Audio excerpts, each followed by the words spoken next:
Dear viewers, এই ভিডিওটি মনোযোগ সহকারে দেখতে হবে এবং এই 10টি রুলস আপনাদের প্র্যাকটিক্যাল লাইফে ইউজ করতে হবে এবং এগুলি বারংবার প্র্যাকটিস করতে হবে।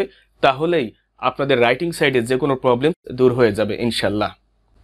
আসসালামু আলাইকুম my dear lovely viewers, you are highly welcome to easy English learning YouTube channel. Hope you are doing well by the grace of almighty Allah. Dear viewers, আজকে অত্যন্ত গুরুত্বপূর্ণ একটি ক্লাস করব। আজকে আমরা শিখব ফ্রি হ্যান্ড রাইটিং এর 10টি অত্যন্ত গুরুত্বপূর্ণ রুল। ডিয়ার ভিউয়ার্স, আপনারা অনেকে কমেন্টে জানিয়েছেন যে ফ্রি হ্যান্ড রাইটিং এর জন্য আরো বেশি রুলস দেওয়ার জন্য। আপনাদের রিকোয়েস্টের কারণে আজকে আপনাদের সামনে 10টি ফ্রি হ্যান্ড রাইটিং এর অত্যন্ত গুরুত্বপূর্ণ রুলস নিয়ে আমরা আলোচনা করব। কয়েকদিন আগে আপনাদের জন্য একটি ভিডিও দিয়েছিলাম যে একটি রুল দিয়ে কোটি কোটি সেন্টেন্স কিভাবে বানিয়ে লিখবেন। ডিয়ার ভিউয়ার্স, এই ভিডিওটি যদি মনোযোগ সহকারে দেখেন তাহলে রাইটিং সাইডের বিভিন্ন ধরনের প্রবলেমস দূর হয়ে যাবে ইনশাল্লাহ। Okay dear viewers, let's begin our class for today. আজকে আমরা শিখব 10টি গুরুত্বপূর্ণ ফ্রি হ্যান্ড রাইটিং এর rules. Number 1, first of all আমাদেরকে সাবজেক্ট আনতে হবে, তারপরে ভার্ব, তারপরে ইনডিরেক্ট অবজেক্ট, তারপরে ডিরেক্ট অবজেক্ট, তারপর এমপিটিআর। যারা এখনো ওএমপিটিআর এই রুলটি দেখেননি অবশ্যই এই ভিডিওতে গেলে আপনারা দেখতে পাবেন। এই ভিডিওটি অত্যন্ত গুরুত্বপূর্ণ। একটি রুল দিয়েই আপনি অসংখ্য সেন্টেন্স বানিয়ে বলতে পারবেন, এমনকি বানিয়ে লিখতেও পারবেন। Rule number 1, subject, verb, indirect object plus direct object plus MPTR. Dear viewers, আমাদের সেন্টেন্সের মধ্যে যদি বা আমাদের লেখনী অথবা রাইটিং এর মধ্যে যদি দুটি অবজেক্ট থাকে, একটি ইনডাইরেক্ট আর একটি ডাইরেক্ট, সেই ক্ষেত্রে আমরা কিভাবে লিখব? সেই ক্ষেত্রে আমাদেরকে ইনডাইরেক্ট অবজেক্টটি আগে লিখতে হবে, তারপর ডাইরেক্ট অবজেক্টটি লিখতে হবে। অবজেক্টের জায়গায় এগুলি লিখতে হবে। আমরা জানি সাবজেক্ট, ভার্ব ও এমপিটিআর। যারা এই রুলটি দেখেননি, সাবজেক্ট, ভার্ব প্লাস ও এমপিটিআর, এই একটি রুল দিয়েই আপনি অসংখ্য সেন্টেন্স বানিয়ে লিখতে পারবেন। ডিয়ার ভিউয়ার্স, অবশ্যই এই ভিডিওতে এই রুলটি দেখতে পাবেন। দেখুন, আমাদেরকে বুঝতে হবে ইনডাইরেক্ট অবজেক্টটা কি এবং ডাইরেক্ট অবজেক্টটা কি।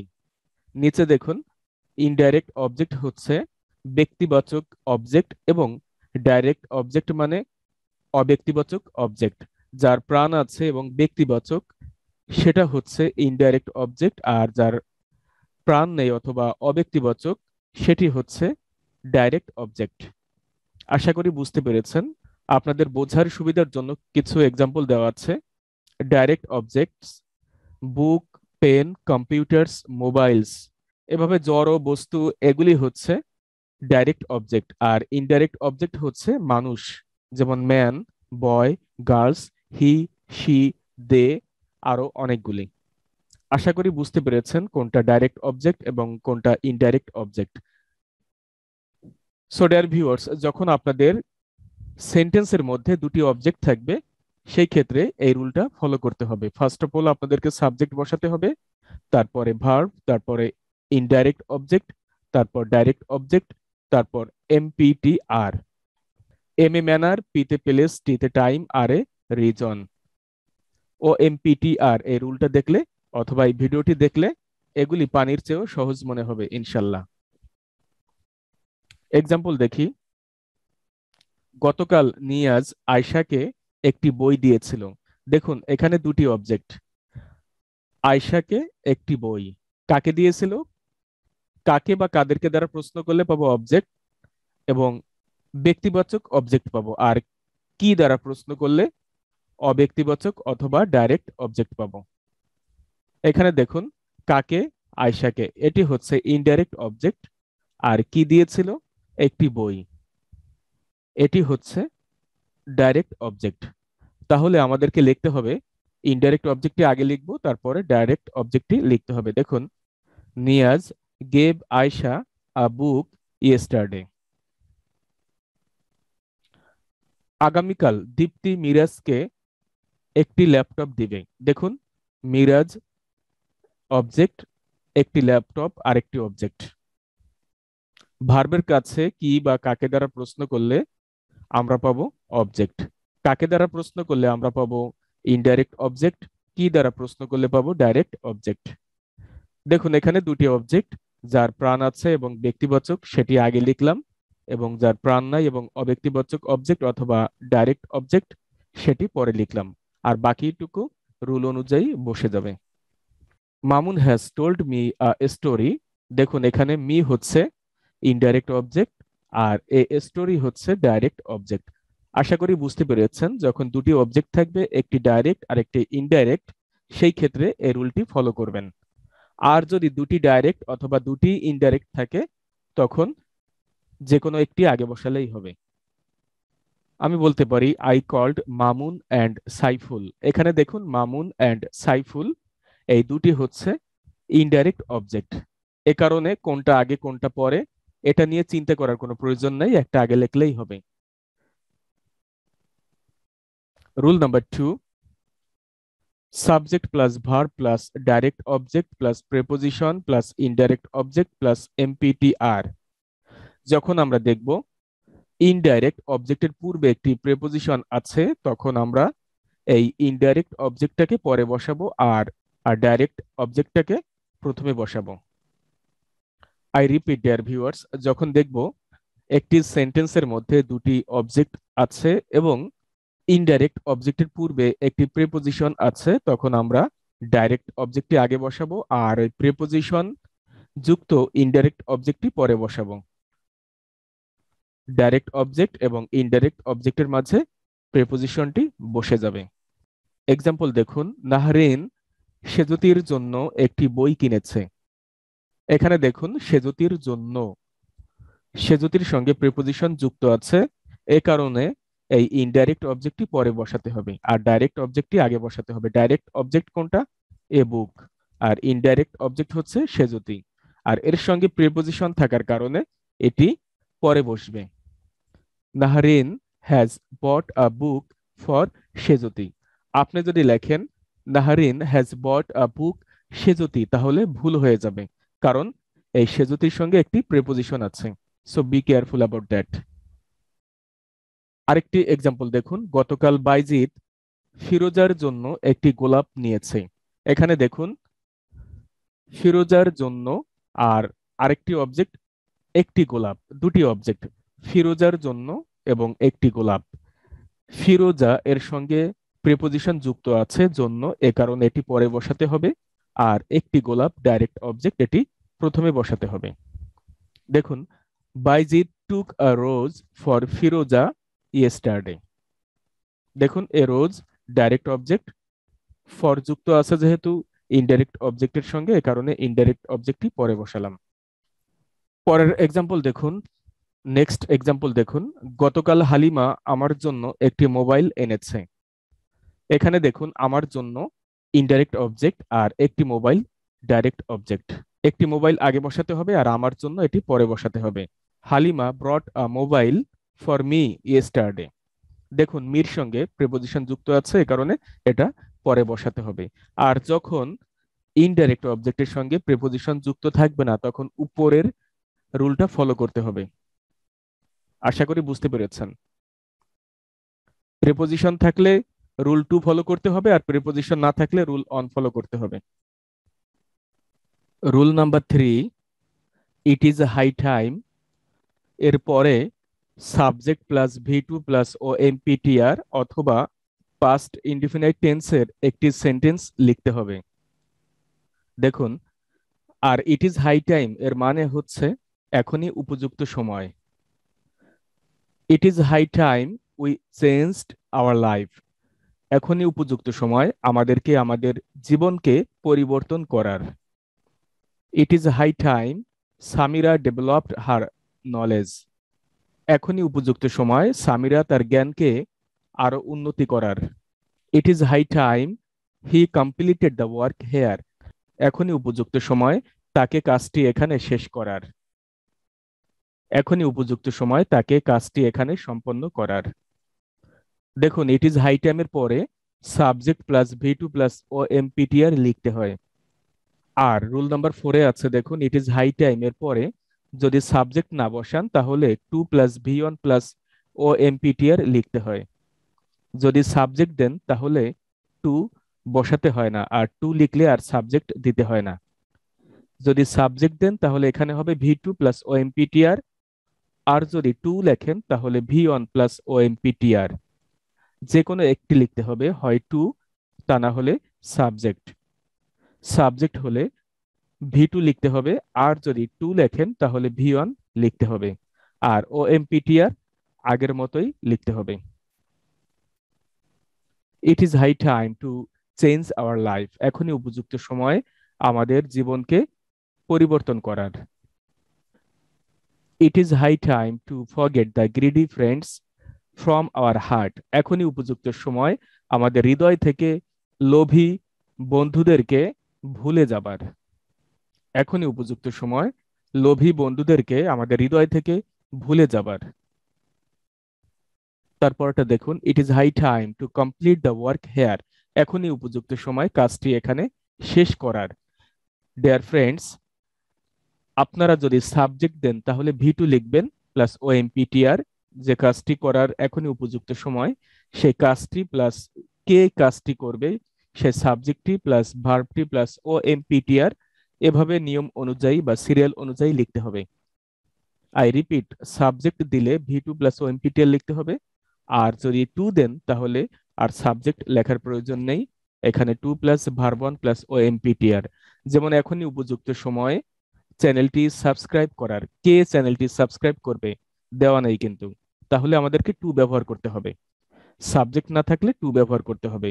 ইট is high time to subscribe the channel. আর আমরা যদি বলি এখনই উপযুক্ত সময় আমাদেরকে এই চ্যানেলটি সাবস্ক্রাইব করার, আমাদেরকে কারা এই চ্যানেলটি সাবস্ক্রাইব করবে? আমরা। তাহলে এভাবে আমাদেরকে লিখতে হবে, it is high time we subscribed the channel. আশা করি বুঝতে পেরেছেন। Rule number 5, there plus be verb plus OMPTR। There এর পর আমাদেরকে বি ভার্ব প্লাস OMPTR বসাতে হবে, আর এই বি ভার্বটি অবশ্যই অবজেক্টটি কি সিঙ্গুলার নাকি প্লুরাল সেটা অনুযায়ী লিখতে হবে। দ্যাট মিন্স বি ভার্বের পরে যে ওয়ার্ড থাকবে সেই শব্দটি যদি প্লুরাল হয় তাহলে আমাদেরকে এই বি ভার্বটি প্লুরাল লিখতে হবে, আর যদি সিঙ্গুলার হয় সেক্ষেত্রে আমাদেরকে সিঙ্গুলার লিখতে হবে। There are some books on the table, টেবিলের উপরে কিছু বই আছে। দেখুন, সাম বুকস প্লুরাল, এক্ষেত্রে আমরা ভার্বটি প্লুরাল বসিয়েছি। There is pain in my heart, আমার হৃদয়ে ব্যথা আছে, এখানে পেইন সিঙ্গুলার, এ কারণে ইজ হয়েছে।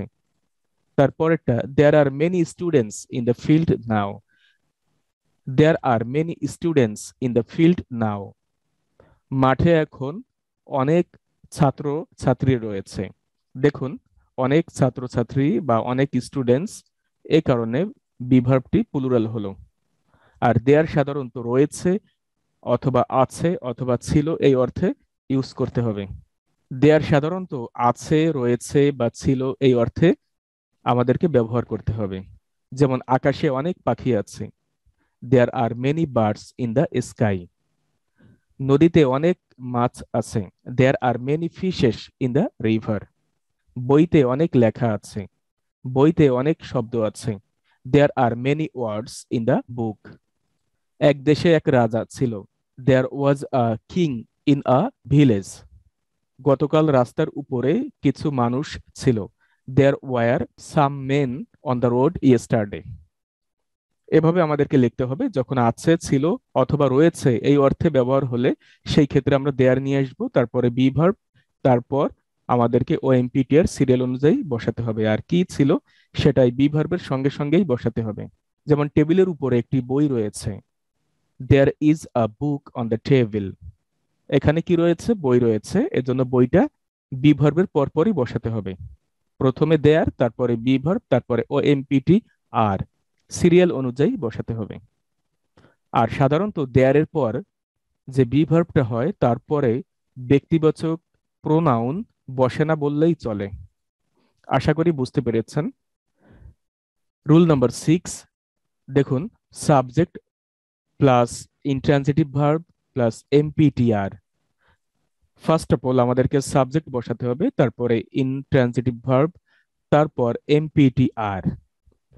ইনট্রানজিটিভ ভার্বটা কি এটা আমাদেরকে ফার্স্ট অফ অল জানতে হবে। ইনট্রানজিটিভ ভার্ব হচ্ছে যে ভার্বের কোনো অবজেক্ট থাকে না, যে ভার্বের কাছে কি কাকে বা কাদেরকে দ্বারা কোশ্চেন করলে কোনো অ্যান্সার পাই না, that is called intransitive verb.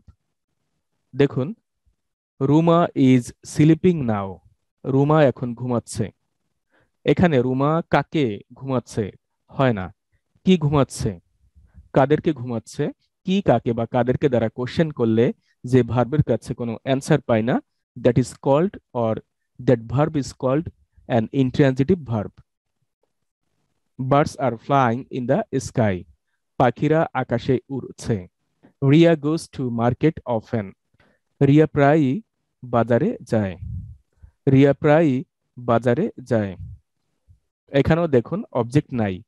Goes A ভার্বেরও object নেই, ফ্লাইং এ ভার্বেরও অবজেক্ট নেই, স্লিপিং এ ভার্বেরও অবজেক্ট নেই। এটি হচ্ছে ইনট্রানজিটিভ ভার্ব। আর ট্রানজিটিভ ভার্ব হচ্ছে যে ভার্বের অবজেক্ট আছে তাকে ট্রানজিটিভ ভার্ব বলা হয়। যেমন আমি ভাত খাই, আই ইট রাইস। তাহলে এখানে আমরা যদি ইটের কাছে প্রশ্ন করি আমরা কি খাই, তাহলে ভাত। এই ইট হচ্ছে ট্রানজিটিভ ভার্ব।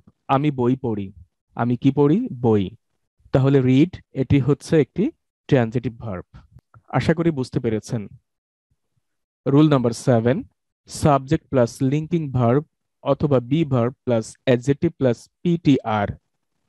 পিতে প্লেস, টিতে টাইম, আর এ রিজন।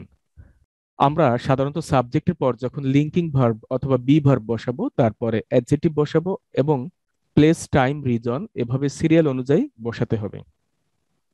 কবির লুকস হ্যান্ডসাম অলওয়েজ। কবির দেখতে সর্বদাই সুন্দর। Samira is present here now. দেখুন, Samira subject, is be verb, present adjective, hair place, now time. Samira এখন এখানে উপস্থিত। দীপ্তি সিমস টায়ার্ড নাও। দীপ্তিকে এখন ক্লান্ত মনে হয়।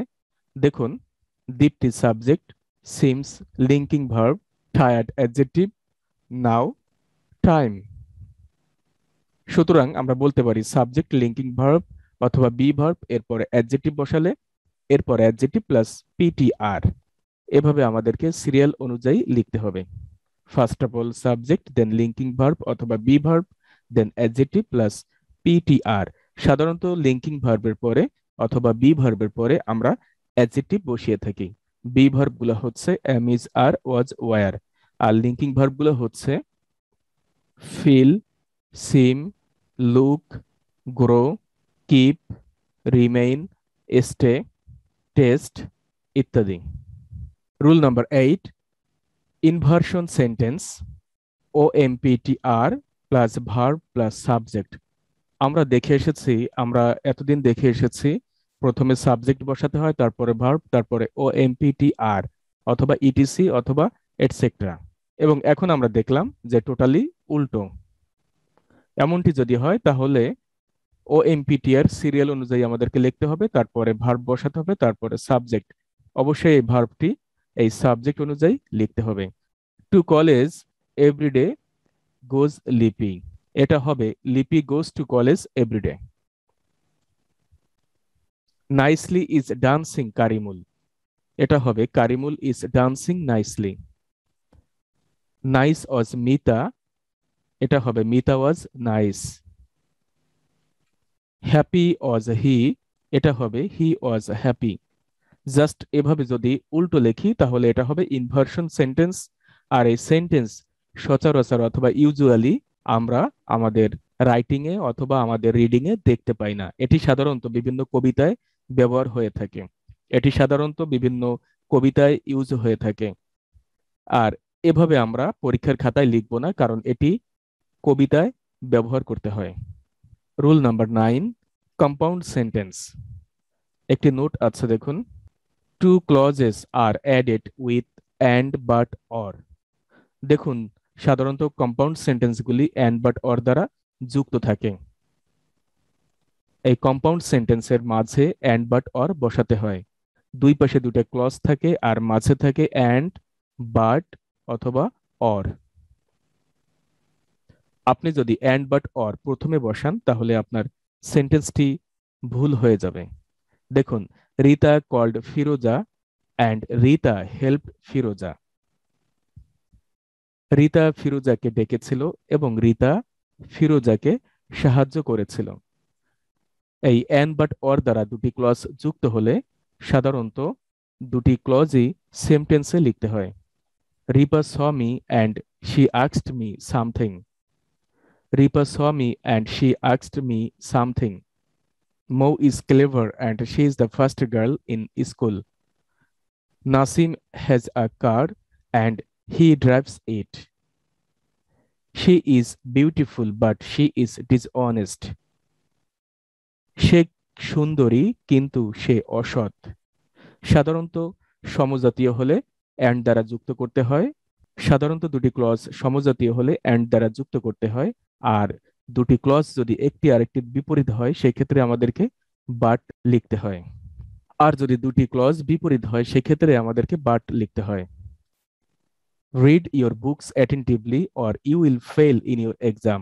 মনোযোগ দিয়ে বই পড়ো, তা না হলে পরীক্ষায় তুমি ফেল করবে। দেখুন, প্রথমটা সাধারণত ইম্পারেটিভ সেন্টেন্সে লিখতে হয় আর পরেরটা ফিউচার ইনডিফিনিট টেন্সে লিখতে হয় যখন দুটি ক্লজের মাঝে অর থাকে তখন। দ্যাট মিন্স অরের পূর্বে হয় ইম্পারেটিভ সেন্টেন্স এবং অরের পরের ক্লজটি হয় ফিউচার ইনডিফিনিট টেন্সে। তাহলে আমরা বলতে পারি অ্যান্ড বাট অর দ্বারা দুটি ক্লজ যুক্ত করলে তাকে বলা হয় compound sentence. Rule number 10, complex sentence. Note, two clauses are added with if, as, when, because, lest, though, as soon as, that, since, no sooner had, so that, so, that. Subordinate conjunction দ্বারা যখন দুটি clause যুক্ত করা হয় তখন তাকে complex sentence বলে। দেখুন, কমপ্লেক্স সেন্টেন্সের কনজাংশনগুলি আমাদেরকে মনে রাখতে হবে। If, as, when, because, lest, though, although, as if, as soon as, that, since, no sooner had, so that, so that, আরো অনেকগুলি আছে। এক্সাম্পল দেখুন, when Rita called Firoza, Rita helped Firoza. সাধারণত কমপ্লেক্স সেন্টেন্সের কনজাংশনগুলি প্রথমে বসে থাকে আর কয়েকটি কনজাংশন দুটি ক্লজের মাঝে ব্যবহার হয়ে থাকে। when Rita called Firoza, Rita helped Firoza, এটি প্রথমে বসেছে, এই কনজাংশনটি প্রথমে বসেছে। দেখুন, রিতা যখন ফিরোজাকে ডেকেছিল রিতা তখন তাকে সাহায্য করেছিল। রিতা তখন ফিরোজাকে সাহায্য করেছিল। If you love me I will never leave you. তুমি যদি আমাকে ভালোবাসো আমি কখনোই তোমাকে ছেড়ে যাব না। তুমি যদি আমাকে ভালোবাসো তাহলে আমি কখনোই তোমাকে ছেড়ে যাব না। As Naima is very intelligent she Katz the good figure in the examination always. যেহেতু নাইমা খুবই ইন্টেলিজেন্ট সে পরীক্ষায় সর্বদাই ভালো ফলাফল করে। No sooner had I closed my eyes than I saw her sweet face. আমার চোখ বন্ধ করতে না করতে আমি তার মিষ্টি মুখ দেখেছিলাম। আমার চোখ দুটি বন্ধ করতে না করতে আমি তার মিষ্টি মুখ দেখেছিলাম। দেখুন, নো সুনার হ্যাড দ্বারা দুটি ক্লজ যুক্ত হলে প্রথম ক্লজটি পাস্ট পারফেক্টে লিখতে হয় এবং পরবর্তী ক্লজটি দ্যাট মিন্স দেনের পর যে ক্লজটি হয় সেই ক্লজটি পাস্ট ইনডিফিনিট টেন্সে লিখতে হয়। আরেকটি এক্সাম্পল দেখুন, she is talking as if she were a mad. সে কথা বলছে যেন সে একজন পাগল বা সে একজন পাগলের মতো কথা বলছে। এই যে অ্যাজ ইফ এটি হচ্ছে কমপ্লেক্স সেন্টেন্সের কনজাংশন অথবা সাবঅর্ডিনেট কনজাংশন। এগুলি হচ্ছে কমপ্লেক্স সেন্টেন্স। এগুলি হচ্ছে কমপ্লেক্স সেন্টেন্স। ডিয়ার ভিউয়ার্স, এই রুলগুলি রাইটিং সাইডের জন্য খুবই কাজে লাগে, so be careful about this rules. Dear viewers, এই ভিডিওটি মনোযোগ সহকারে দেখতে হবে এবং আজকে যে 10টি রুলস নিয়ে আলোচনা করলাম এগুলি আপনাদের প্র্যাকটিক্যাল লাইফে ইউজ করতে হবে। ডিয়ার ভিউয়ার্স, আপনাদের যদি কোনো কোশ্চেন থাকে তাহলে কমেন্টে আমাদেরকে জানিয়ে দিতে পারেন। মাই ডিয়ার ভিউয়ার্স, যারা আজকে নতুন ভিউয়ার্স এবং যারা এখনো ইজি ইংলিশ লার্নিং ইউটিউব চ্যানেলটি সাবস্ক্রাইব করেননি, চ্যানেলটি অবশ্যই সাবস্ক্রাইব করবেন, একটি লাইক দিবেন এবং বেল বাটনটি প্রেস করে দিতে পারেন যাতে করে এ ধরনের গুরুত্বপূর্ণ ভিডিও আপলোড করার সঙ্গে সঙ্গে আপনি তাদের নোটিফিকেশন পেয়ে যান এবং এই ভিডিওটি আপনাদের প্রিয় কারোর সঙ্গে শেয়ার করতে পারেন যাতে করে তারাও বেনিফিটেড হয়। Here is the end of our English class for today. সবাই ভালো থাকুন, সুস্থ থাকুন এবং প্রতিদিন একটি হলেও অন্যের জন্য ভালো কাজ করুন। আসসালামু আলাইকুম।